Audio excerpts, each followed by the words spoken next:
ሰላም እንዴት ናችሁ? ውድ የቻናሌ ተከታታዮች ኤልዳና የተሰኘውን ጣፋጭ የፍቅር ታሪክ ክፍል 3 ዛሬ ይዤላችሁ መጥቻለሁኝ። ለቻናሌ አዲስ የሆናችሁ ሰብስክራይብ በማድረግ ጀምሩ። እንዲሁም ቪዲዮዬ ከተመቻችሁ ላይክ ማድረጋችሁን እንዳትረሱ። ወደ ቪዲዮ እንሄዳለን። ልብ አንጠልጣይ የፍቅር ታሪክ በማሂ ሚሃ ተዘጋጅቶ የቀረበ ክፍል 3 ኤልዳና። ማለት እናትስ ለኔ ታውቃለች እንዴ አልኩትኝ። እንዴት አታቅሽም? ሁሌ ሳወራሽ ትሰማ የለ እንዴ? በዛ ላይ ስላንቺ ነግሬያታለሁ እኮ አለኝ። የምርህን ነው? ምን ነገርካት ስለኔ አልኩትኝ። ብዙ ነገር ነው የነገርኳት። በተለይ ስለ ጸጉርሽ በደንብ ነግሬያታለሁ። ጸባይሽም ኮስታራና ጎበዝ ተማሪ መሆንሽን ብቻ ስላንቺ የማውቀውን ሁሉ ነግሬያታለሁ አለኝ። ማለት ግን እንዴት ስለኔ ልታወሩ ቻላችሁ? በድጋሚ ሌላ ጥያቄ ጠየቅኩትኝ። የዛኔ ሳቋ መለጠውና ቆይ ዛሬ ግን ታውቆሻል? የጥያቄ ማዕት አወረድሽብኝ እኮ። በቃ አወራን ነገርኳት። ካላምንሽ ደግሞ ከራሷ አንደበት አረጋግጪ ላገናኝሽ አለኝ። አረ አልፈልግም። እንዴ ምን አወራታለሁ? ያማል እንዴ? በቃቸው ስልኩን ልዘጋው ነው ብዬ ካፌ ሳልጨርስ አረ አንቺ አታምሪ፣ ስቀልድ ነው። ደሞ እኔ ስደውል 1 ሰዓት ሙሉ እያወራሽ አንቺ ስትደውይ የምን ቶሎ መዝጋት ነው? ካርድሽ እስኪዘጋ ታወራታለሽ አለኝ። አሬ እኔ ካርድ አያልቅም፣ ሌሊቱን ሙሉ ማውራት ትችላለህ አልኩትኝ። ብቻ በቃ ድጋሚ ማውራት ተጀመረ። ክፍሌን ዘግቼ እሱን እስከማወራው መጓጓት ጀመርኩኝ። የቀን በቀን ስራዬ እያሱ ሆነ። በጣም የሚገርመኝ ነገር ግን እያሱ ቀን ተአምር ቢፈጠር እንኳን አይደውልም። ያቺን 5 ሰዓት ጠብቆ ነው የሚደውለው። ቀን ሊያወራኝ ቢፈልግ ቀጥታ ቴክስትም እንኳን አይልክም። ቴሌግራም ላይ መልእክትም አያስቀምጥልኝም። ክረምቱን እረፍት ስለሆንኩኝ ከቤት የምወጣበት እድል የለኝም። አባቴ ከከተማ ይዞን ከወጣና ካዝናናን እንጂ እንደ ሰው አክስቴ ጋር አጎቴ ጋር ዘመድ ጋር የሚባል ነገር ለኛ ቤት አይሰራም። ገና እረፍታችን 15 ቀን እንደሞላው እያሱ ለምን ይሁን ሰበብ ፈጥረሽ አንገናኝም የሚል ሐሳብ አቀረበልኝ። እኔም ብሆን እሱን የማየት ፍላጎት ውስጤ ስለነበረ እሺ አልኩት። ግን እንዴት እንደምንገናኝ ከቤት በምን ሰበብ እንደምወጣ ሁሉ አላውቅም ነበር። ሌሊቱ ሙሉ በምን ሰበብ ላገኘው እንደምችል እያሰብኩ አደርኩና አንድ ሐሳብ መጣልኝ። በቃ ዴቭን ከቤት ይዞኝ እንዲወጣ አደርግና በዛው እያሱን አገኘዋለሁ ብዬ ወስኜ ዴቭን አወራሁትኝ። ካለ ወትሮዬ ተጫዋቾንኩበት። በቃ አንተ ቅዳሜና እሁድ ካልሆነ እኛ ቤት አትመጣም ማለት ነው አልኩትኝ። በጣም ደብሮኛል፣ ለምን ከቤት ይዘኸኝ አትወጣም? አይኑን ሳያሽ እሺ አለኝ። 8 ሰዓት ላይ መጥቶ እንደሚወስደኝ ነገረኝ። እኔም ተስማማው። ወዲያው ላይ እያሱ 8 ሰዓት ላይ ከቤት እንደምወጣ የዛኔ እንደምንገናኝ ነገርኩት። አንዱ ልብስ ሳነሳ አንዱ ስጥል፣ ጸጉሬንም አንዴ ሳሲዝ አንዴ ደግሞ ስለቀው እንዲሁ መስታወት ፊት ለፊት ተገትሬ ሰዓቴን ገደልኩት። በስተመጨረሻም ምለብሰው ልብስና ጫማ መርጬ አዘጋጅቼ ከዴቭ ጋር እንደምወጣ ምንም እንደማያውቅ ሰው ሆኜ ሳሎን ከእናቴ ጋር ቁጭ አልኩኝ። ዴቭ 7 ሰዓት ከ30 ምናምን ላይ ቤት መጣና ለእናቴ ይዘው ሊወጣ እንደሆነ ነገራት። እኔ እንደማያውቅ ሰው ማለት ወዴት ልንሄድ ነው ምናምን ብዬ ጠየቅኩትኝ። እሱም አባትሽ እንዳይደብርሽ ከቤት ይዤሽ እንደወጣ ነግሮኝ ነው አለኝ። ብድግ ብዬ ወደ መኝታ ቤት ገባሁና ያዘጋጀሁትን ለባብሼ ጸጉሬን ማስተካከል ወጣሁኝ። መኪናውን ከግቢው ውጪ ነበር ያቆመው። ልክ ከግቢው ውጥት እንዳልን ጥብቅ አድርጎ አቀፈኝና ስላገኘሁሽ ደስ ብሎኛል። በማንኛውም ሰዓት ከቤት መውጣት ስትፈልጊ ለኔ ንገሪኝ። ሹፌርነቴ ምን ድረስ ነው? ይሄንን እንኳን ላንቺ ካላደረኩልሽ አለኝ። እሺ አመሰግናለሁ ብዬ ወደ መኪናው ገብተን ጉዞ ተጀመረ። ወዴት መሄድ ነው የፈለግሽው? ምንስ መብላት ነው ያማረሽ? የት ልውሰድሽ ብሎ በጥያቄ አጣደፈኝ።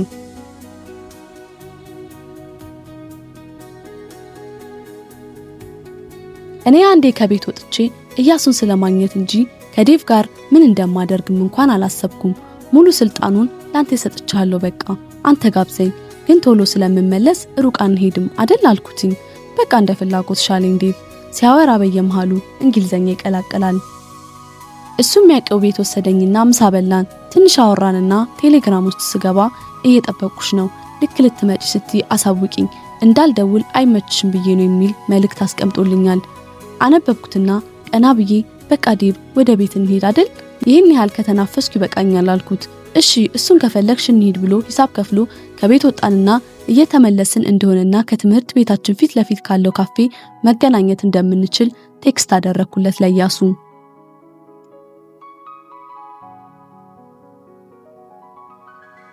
ከዴቭ ጋር እኛ ቤት ለመድረስ ትንሽ ሲቀረን በቃ እዚህ ጋር ወርደኝ አልኩት። እንዴ ለምን አለኝ። በቃ በጣም ስለጠገብኩኝ ቢያንስ እስከኛ ቤት ወክ ላድርግ እዚህ ጋር ልውረድ አልኩት። አይ አይቻልም፣ ወክ ማድረግ እንኳን ከፈለግሽ ግቢያችሁ እንኳን ወክ ፈረስ ያስጋልብ የለ እንዴ? እዛው ግቢያችሁ እስከ እናትሽ ጋር ወክ ማድረግ ትችያለሽ። በዛ ላይ ደግሞ እንዳወጣውሽኝ ለእናትሽ ማስረከብ አለብኝ አለ። ኧረ ዴቭ ከምሬን ነው፣ በእናትህ እዚህ ጋር አውርደኝ ወክ ላድርግ። እኔ እኮ እናንተ እንደምታስቡት ሕፃን አይደለሁም። እስቲ ከዚች እስከዚች እንኳን ወክ እንዳደርግ ፍቀዱልኝ አልኩትኝ እየተቅለሰለስኩኝ። እሺ በቃ እደውላለሁ አሁኑኑ ግቢ ብሎ ጫፍ ጋር አውርዶኝ እሱ ተመለሰ። እኔ ቤት አዩኝ አላዩኝ እየተሳቀቅኩኝ ወደ ኢያሱ ጋር ለመሄድ የመጣሁትን መንገድ ተመልሼ እየሮጥኩኝ ሄድኩኝ።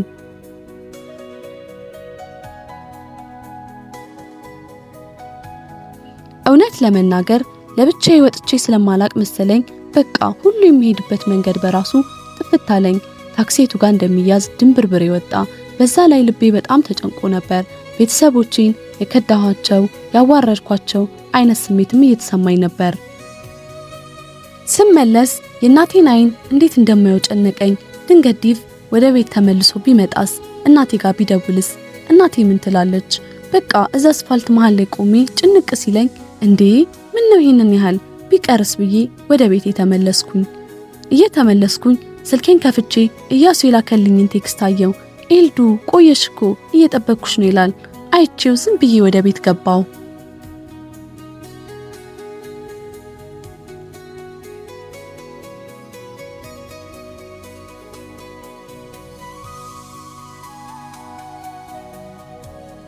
ቤት ገብቼ ለእናቴ እንደደከመኝ ነገርኳትና ወደ ክፍሌ ልገባ ስል ነይ ቁጭ በይ፣ ምን ስታረጉ እንደዋላችሁ የት እንደሄዳችሁ ንገሪኝ አለችኝ። ነገርኳትና ተነስቼ ወደ ክፍሌ ገባሁኝ። በፍጥነት ቴሌግራም ገባው። 3 መልእክቶች ተቀምጦልኛል። መጀመሪያው ኤልዱ ካልመጣሽ ንገሪኝ፣ ማዘርን ስራ ማገዝ አለብኝ፣ እሱን ትቼ ነው የመጣሁት ይላል። ቀጣዩ ደግሞ ኤልዱ ልጠብቅሽ ልሂድ ይላል። ሶስተኛው ኧረ በእናትሽ ግን በሰላም ነው? አስጨነቅሽኝ እኮ እንዳልደውል ላይመችሽ ይችላል ብዬ ነው ይላል። ምን ብዬ እንደምጽፍለት ግራ ገባኝ። ስልኬን አንስቼ አስቀመጥኩ። በድጋሚ ለመጻፍ አነሳውና ይቅርታ አድርግልኝ መምጣት ስላልቻልኩ ነው ብዬ መልእክት ላኩለት። ወዲያውኑ አይቶ እሺ ቀደም ብለሽ ብትነግሪኝ እኮ ጥሩ ነበር፣ ቁጭ ብዬ እስካሁን እየጠበቅኩሽ ነበር፣ መልካም ምሽት አለኝ። ቅርታ በጣም ብዬ ላኩለት። አይቶ ዝም አለኝ። ማታ በተለመደው ሰዓት ይደውላል ብዬ 5 ሰዓት እስኪሆን ከዴቭ ጋር እያወራው ቆየው። ብጠብቀው አልደወለም። ዝም ብዬ ተኛው። ለተከታታይ ቀናት ምንም አላወራንም ነበር። ከ3 ቀን በኋላ አላስችል ሲለኝ ደወልኩለት። ጭር ባለው ድምፅ አናገረኝ። አላስከፋሽኝም፣ ምናልባት እኔ ቦታዬን ስቼ ይሆናል። ትንሽ እንኳን ለኔ ሪስፔክት ቢኖርሽ ያን ያህል ሰዓት አስጠብቂኝም ነበር። ካልተመቸሽም አትጠብቀኝ የሚል አንድ መልእክት ይበቃ ነበር። እኔ ደልቶኝ ተመችቶኝ ትርፍ ሰዓት ኖሮኝ አይደለም ላገኝሽ የመጣሁት፣ እንዲሁ ስለናፈቅሽኝ ልሽ ብዬ እንጂ አለኝ። ስለናፈቅሽኝ የሚለው ቃል ጆሮዬ ስክት ሲል ብቻዬን በደስታ ፈነጠስኩኝ። መልሼም እሱን ማባበል ጀመርኩ። አስቸጋሪ ሁኔታ ውስጥ ሆኜ ነው እንጂ እኔም እኮ አንተ ላይ መጨከን አስችሎኝ አይደለም፣ በጣም ይቅርታ ብዬ የተፈጠረውን ነገር በግልጽ ነገርኩት። እሺ በቃ ታርቀናል ብሎኝ አንዳንድ ነገሮችን ማውራት ጀመርን። ልክ 6 ሰዓት ሲል ኤልዱ በቃ ፓኬጅ አለቀ፣ 6 ሰዓት ሆነ እኮ አለኝ። የምን ፓኬጅ ነው የምታወራው? እኔ እኮ በፓኬጅ አይደለም የምደውርልህ አልኩትኝ። ለነገሩ ያለው ማማሩ ይባል የለ። ለማንኛውም ልተኛ፣ ካልሆነ ጧት ለመነሳት እቸገራለሁ፣ ደናደሪ ብሎ ተሰነባበትን። ከዛም በድጋሚ ሌላ ቀጠሮ ያዝን። ከኢያሱ ጋር ለመገናኘት በድጋሚ ቀኑን ሰዓቱን ወሰነን። ለዴቭ እንደለመድኩት ይዞኝ እንዲወጣ ጠየቅኩትኝ። አይኑንም ሳያሽ ተስማማ።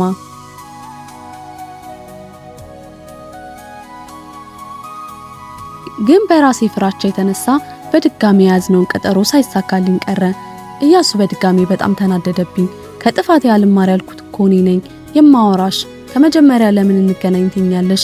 እኔ እኮ አላስገደድኩሽም። እንደ ሌሎቹ ወንዶች የሌለኝም ማንነት አልሰከስኩሽም። በጣም ይቅርታ፣ በድጋሚ ወደ ህይወትሽ መጥቼ አረብሽሽም አለኝ።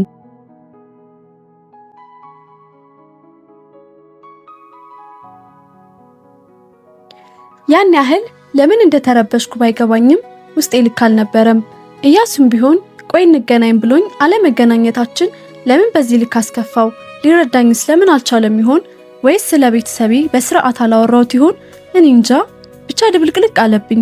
ቆይቼ ደግሞ ለራሴ ይቅራ ታዲያ ሲጀመር በነፃነት ካደኩ ልጅ ነኝ። በሱ ምክንያት ለምን እጨነቃለሁ ብዬ አስባለሁ። ደግሞ ያቺ ኩራጥ ቢጤ ትንሽ ወጠርጠር ታደርገኛለች መሰለኝ። እሱም ዘጋኝ፣ እኔም ዘጋሁት። ክረምቱ አልቆ 10ኛ ክፍል ትምህርት ተጀመረ። እኔና እያሱ ከተዋወቅን ድፍን 1 ዓመት ሞላን። ግን 1 ዓመት ሙሉ አይን ላይን እየተያየን ሳናወራ ጊዜው እንዴት እንደሚሮጥ ገረመኝ። ክላስ ከተጀመረ በኋላ ከዴቭ ጋር ቅዳሜና እሁድ ብቻ ከመገናኘት ሳምንት ሙሉ ወደ መገናኘት ገባን።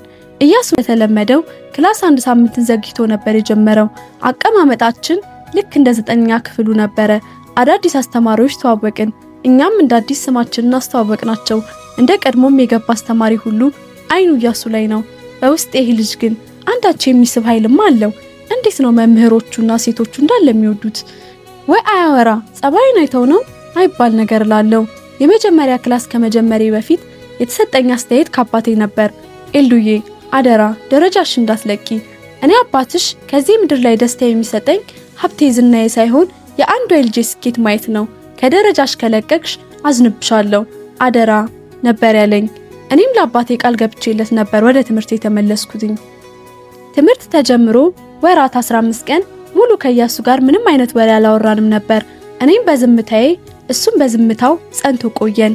ሰኞ ቀን ሁላችንም በአዲስ መንፈስ ወደ ክላስ እንደገባን ትምህርት ቤታችን ዳይሬክተር ወደ ክላስ መጣችና ኤልዳናና እያሱ ቢሮ ፈልጋችኋለሁ፣ ባዶ ክፍለ ጊዜ ስታገኙ ቢሮ ኑ፣ እንደውም ያሁኑ ክፍለ ጊዜ ፍሪ ስለሆነ በቃ ነው አለችን።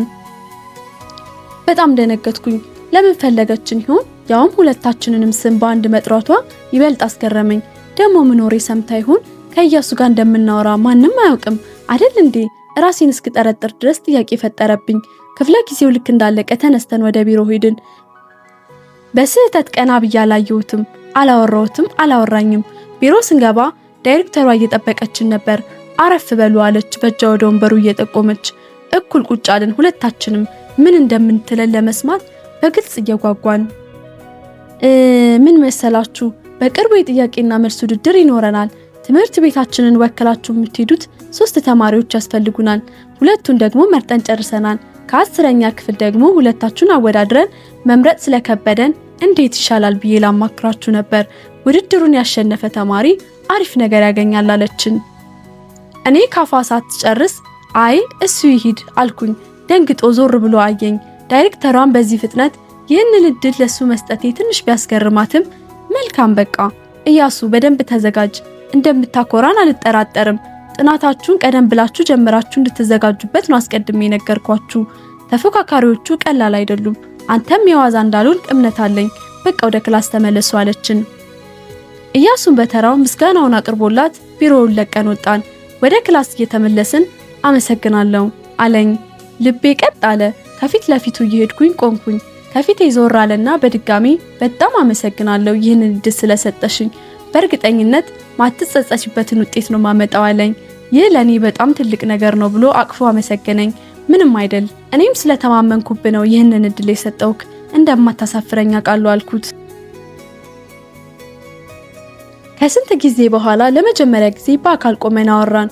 አይኑን ቀና ብሎ ማየት የሞት ሞት ነበር የሆነብኝ። ማታ ቤት ስገባ ቴሌግራም ላይ መልእክት አስቀመጠልኝ።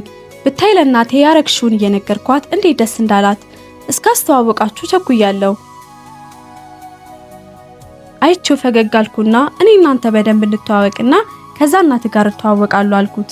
እኔ እና አንቺማ በደንብ እንተዋወቃለን። አንቺ ደግሞ በኩራትሽ ምክንያት ብዙም አናወራም።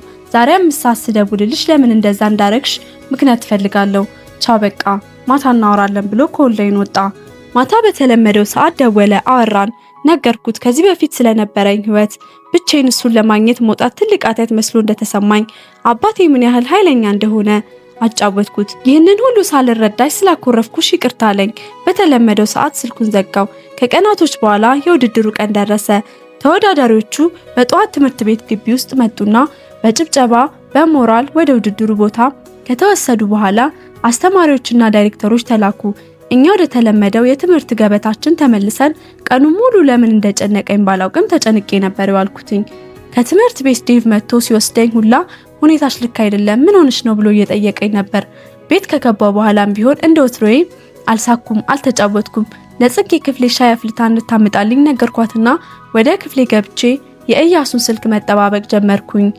ቴሌግራም ገባው። ምንም መልእክት የለም። ውስጤ ምን እያሰበ እንደነበረ ራሱ ተደበላለቀብኝ። እኔ ያሳሰበኝ የነበረው የኢያሱ የውድድር ውጤት ነው። ወደ 12 ሰዓት አካባቢ ኢያሱ ደወለልኝ። አሁን ገና ቤት ገባው። ከውድድሩ በኋላ በአስተማሪዎች ግብዣ ተደርጎልን ነው እስካሁን የቆየሁት አለኝ። እኔ ቀጥታ ውጤቱ እንዴት ነበር ብቻ ነው ያልኩትኝ። አሪፍ ነው፣ ትምህርት ቤታችን ሁለተኛ ነው የወጣው አለኝ። ትንሽ ንዴት ቢጤ ተሰማኝ። ተበለጣችሁ ማለት ነው አልኩትኝ። ያው ምን ታደርጊዋለሽ፣ በትንሽ ነጥብ ነው የተበለጥነው። በቃ ስለደከመኝ እረፍት ላድርግ፣ ነገ እንገናኛለን ደህና ደሪ ብሎ ስልኩን ዘጋው። እውነት ለመናገር እንዴት ይበለጣሉ ብዬ ተናድጄ ነበር። በነጋታው ትምህርት ቤት ስገባ ግን ጠዋት ወደ ክላስ ከመግባታችን በፊት ፕሮግራም ተዘጋጅቶ ነበር። ስለ ውድድሩ የነበረውን ነገሩን ትምህርት ቤት በራሱ ከ1 እስከ 3ኛ ደረጃ ሰጥቷቸው ሽልማት አዘጋጅቶላቸው ነበር። አይገርምም? ኢያሱ ለካ ውድድሩን በአንደኝነት ነበር ያጠናቀቀው። አንዷ ተማሪ ናት ያስበለጠቻቸው እንጂ አንደኛ ነበር የሚወጡት። ኢያሱ ከውድድሩ ቦታ ትልቅ ሽልማት እንደተሰጠው ትምህርት ቤቱ በራሱ የዋንጫና የገንዘብ ሽልማት እንደሚያበረክትለት ነገሩን። በሰዓቱ የተሰማኝ ደስታ ወደር አልነበረውም። ኢያሱ ስሙ ሲጠራ መድረክ ላይ ወጣ። ሽልማቱን ሲቀበል ፈገግ አለ። እኔም አብሬው ፈገግ አልኩኝ። በሰዓቱ ደስታ መልክ ቢኖረው እኔን ይመስል ነበር። ከመድረኩ ላይ ቆሞ ከሰዎች መሃል አሻግሮ አየኝና አመሰግናለሁ አይነት ነገር አለኝ። ልቤ በደስታ ብዛት ዘላ ልትወጣ የደረሰች ያህል ተሰማኝ። ተራ በተራ ሽልማታቸውን ተቀበሉና ሶስቱም መድረክ ላይ ቆሙ። ዳይሬክተራችን ንግግር ለማድረግ ማይኩን ተቀበለች። አጨብጭቡላቸው፣ ሞራል ይገባቸዋል። በጣም ነው ያስደሰቱኝ። በተለይ ኢያሱ እንዳንተ አይነት ተማሪ በማስተማራችን ኩራት ይሰማናል። ውጤት ከጠበቅነው በላይ ነው። በጣም ደስ ስላለኝ በግሌ የ20 ሺህ ብር ሽልማት አበርክቼልሃለሁ። ይህ ጅማሬው ነው። ቀጣይ ብዙ ውድድሮች ላይ ትምህርት ቤታችንን በኩራት እንደምታስጠራ አምናለሁ አለችው በደስታ እያቀፈችው። በቃ ከዛ በኋላማ ምን ውስጥ ልግባ? ፈጣሪ ሆይ ቆይ ምን ሆኜ ነው በዚህ ልክ ደስ ያለኝ? መረጋጋት ሁላ አቃተኝ። የሰው ደስታ በዚህ ልክ ያስደስተኝ ይሆን? ስሜቱ ይህ ነው አልኩኝ ለራሴ። በዛን ሰዓት ላይ ብጮህ ብዘል እንደሌሎቹ ተማሪዎች እብድብል ብዬ ተመኘው። ግን ደስታዬን ወጥ አድርጌ ዝም አልኩኝ። ፕሮግራሙ ሲያልቅ ተማሪዎች ወደ ክላሳችሁ ግቡ ተባለ። ሁሉም ተማሪ ወደ ክላሱ መግባት ጀመረ። አብዛኞቹ ተማሪዎች ኢያሱን ያዩት የዛኔ መሰለኝ። እኔ ከሁለቱ ልጆች ጋር ወደ ክላስ እየሄድኩኝ ከፊት ለፊታችን 3 ሆነው ተያይዘው እየሄዱ ወይኔ በእናትሽ ልጁ ኢያሱ ነው፣ ስሙ እንዴት እስከዛሬ አላውቀውም፣ እንዴት አባቱ ነው የሚያምረው፣ በዛ ላይ ጎብዝናው ታድሎ ግን እያሉ ያወራሉ።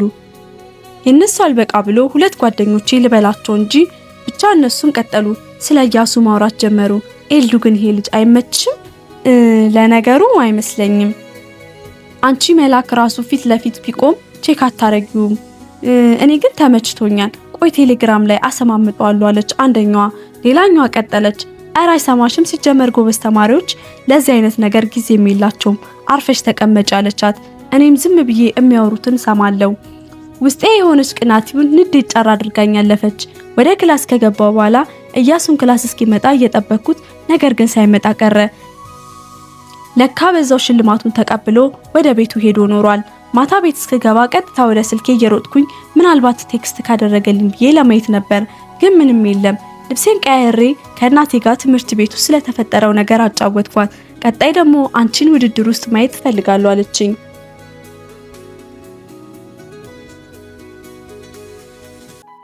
እስከ 5 ሰዓት ድረስ ኢያሱ ከደወለ ብዬ እየጠበቅኩ ስለነበር ምንም አልተኛውም። እንደጠበቅኩትም 5 ሰዓት ላይ ደወለልኝ። አወራን። ስለ እናቴ ሽልማቱን እስክነግራት አላደርስ ብሎኝ እኮ ነው ወደ ቤት የመጣሁትኝ። ዛሬ እንዴት ደስ ብሏት እንደዋለች ብታይ አለኝ። እናቱን ደስታ እንደተጋባበት ግልጽ ነው። እና ይሄ እድል የሰጠሽኝ ደግሞ አንቺ ስለሆንሽ እናቴ ልታመሰግንሽ ትፈልጋለች፣ አናግራት አለኝ። አረ በፈጠረ እኔ ምን አደረኩና? እኔ አልፈልግም፣ ቀስ ብሎ ይደርሳል ብዬ እያወራሁት ወዲያውኑ መስመሩን ሄሎ የኔ ልጅ የሚል ድምጽ ሰማሁ። ምን ላውራ ምን ልመልስ? ሄሎ ሰላም ነው አልኩኝ እየተንተባተብኩኝ። እንዴት ነሽ ልጄ? መሰረት ይባላልው፣ የኢያሱ እናት ነኝ አለችኝ። ኤልዳና እባላለሁ፣ እኔ ደግሞ የኢያሱ የክላስ ልጅ ነኝ። እንዴት ኖት ማዘር አልኩኝ በተሬ። ኤልዳና በጣም ቆንጆ ስም ነው ያለሽ። እኔ አሮጊት መስዬሽ ነው አንቱ ምትይኝ? ገና እኮ ልጅ ነኝ። መሰረት ብለሽ ጥሪኝ። ፈጣሪ ስላደረግሽው ነገር ስለቀናነትሽ እጥፍ ይክፈልሽ። ኢያሱ ይህንን እድል በማግኘቱ በጣም ነው ደስ ያለን አለችኝ። እሺ መሰረት ጎበዝ ልጅ ነው ያለሽ። ይህ እድል ለሱ የሚገባው እድሉን የሚጠቀም አይነት ልጅ ነው። እንደጠበቅኩት ትምህርት ቤቱ መምህራኖቹን አኩርቷል። እንኳን ደስ አላችሁ አልኳት። ንግግሬ ከልቤ ነበረ። አዎ ብቻ መቼ ነው ታዲያ በአካል የምትዋወቅሽ? ለነገሩ እኔ እኮ በስልክም ስታወሩ እዩዬ ስላንቺ ቢነግረኝም ስሰማው በቃ በአካል የማቅሽ ያክል ነው የሚሰማኝ። አንድ ቀን ደግሞ ቁጭ ብለን እንጫወታለን። እሺ በሉን ይልተኛ እናንተ አውሯለችን። እሺ አይቀርም አንድ ቀን እንገናኛለን ተባብለን ስልኩን ለኢያሱ ሰጣችው።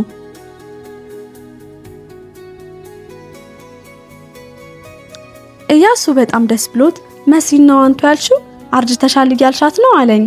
አረ እንደዛ አይደለም ያው ያክብሮት አንፃር ነው እንጂ አልኩትና ማውራት ጀመርን። በወሬያችን መሃል የሚመጣው ቅዳሜ እንደምንገናኝ ቃል አስገባኝ። እርግጠኛ ሆኜ እንደምንም ማመቻችቼ እንደማገኘው ነገርኩት። በደስታ ሻለኝ። በነጋታው ትምህርት ቤት ገባንና ወደ ቤት ሰዓት ላይ ሁለቱም የክላስ ጓደኞቼ ወሰድኩና ለዴቭ በጣም የምወዳቸው የረጅም ዓመት ጓደኞቼ እንደሆኑ ነገርኩት። እሱም ያስተዋወቅኳቸው ቅዳሜ ከነሱ ጋር ሊሄድ ነው ብዬ ለመሸወድ እንዲመቸኝ አስቤ ነበር። ያ የተጠበቀው ቅዳሜ ደረሰ። ከኢያሱ ጋር 9 ሰዓት ላይ ለመገናኘት ተነጋግረን ዴቭን ደግሞ 7 ሰዓት ላይ መጥቶ እንዲወስደኝ ነገርኩት። ከአባቴ ፍቃድ መጠየቅ ራሱ አይጠበቅበትም። በፈለገው ሰዓት መጥቶ ይወስደኛል። ልክ ዴቭ ሲመጣ ያዘጋጀሁትን ልብስ ለባብሼ ጸጉሬን በስርዓት አስጄ ወጣሁኝ። ዴቭ እንደለመደው አይቼ ማላቀው ቤት ወሰደኝ። 8:30 ላይ ከቤት እንደወጣ ሲነግረኝ ተነስቼ ወደ ሽንት ቤት ሄድኩና ተመልሼ ወጣሁ። ዴቭ እነዛ ጓደኞቼ እንገናኝ እያሉኝ ነው። ቢያንስ ለ1 ሰዓት ያክል አገኛቸው። አንዴ በዛው ለኔ ትንሽ መዝናናትም ይሆናል አልኩት። እሺ ኤልዱ እንደተመቸሽ፣ መጀመሪያ ግን አባትሽን አሳውቂው። ወይኔ ላሳውቀው፣ እሱ ፍቃደኛ ካልሆነ ግን አይቻልም አለኝ። አረ ዴቭ እሱማ እሺ እንደማይል ታውቅ የለ እንዴ? ቢያንስ 1 ሰዓት ብቻ እኮ ነው አልቆይም። እስኪ አንተ እንኳን ፍቀድልኝ አልኩት በተማጽኖ። አይ ኤልዱ እኔ ባንቺ ምክንያት ችግር ውስጥ መግባት አልፈልግም። ካጠገቢ ዞር ስል ምን እንደሚፈጠር አላውቅም። ራሴ ከቤት እንዳወጣሁሽ ራሴ ለቤተሰቦች ማስረከብ አለብኝ። እኔ እንድጠብቅሽ ነው የታዘዝኩት አለኝ። እንደዛ ሲለኝ አይኖቼ በእንባ ተሞልተው ደርቄ ቆሜ ቀረው።